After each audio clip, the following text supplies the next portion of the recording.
ننګرهار کې د پوهنې ریاست لوري ساينسي نندارتون جوړشوی وو.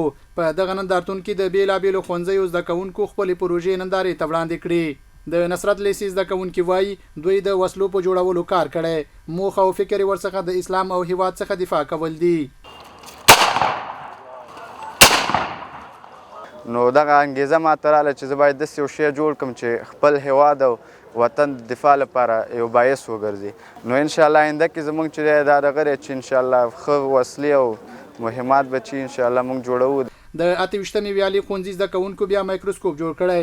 وایي له بیلابیلو عدسیو څخه په استفادې پرازیټونه پکې 200 چنده غټ ښکاري.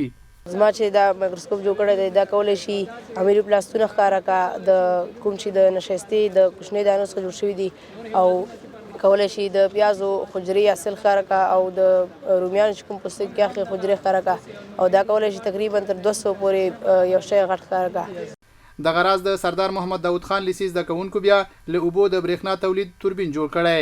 وایي هیواد مو ډېرې اوبه لري او مهارولو لپاره مسلکي انجینران او دغه ډول وسایلو ته ضرورت لري. نو موږ کولی شو چې د هیواد په مساعده جغرافیه کې د لوی او کوچني توربینونه فعاله کړو. د دې ارزښت دا دی چې یو نوښتمنونکې انرژي ده او محیط نه چټلوي، پاک او صفا انرژي تولیدوي. د ننګرهار پوهنې ریاست ساينسي مرکز امیر وایي د دغه نندارتون ګډونوالو په شاوخوا 300 پروژو کار کړی او موخه یې ورڅخه زده کوونکي د نظري زده کړو ترڅنګ عملي زده کړو ته وړاندې کول دي.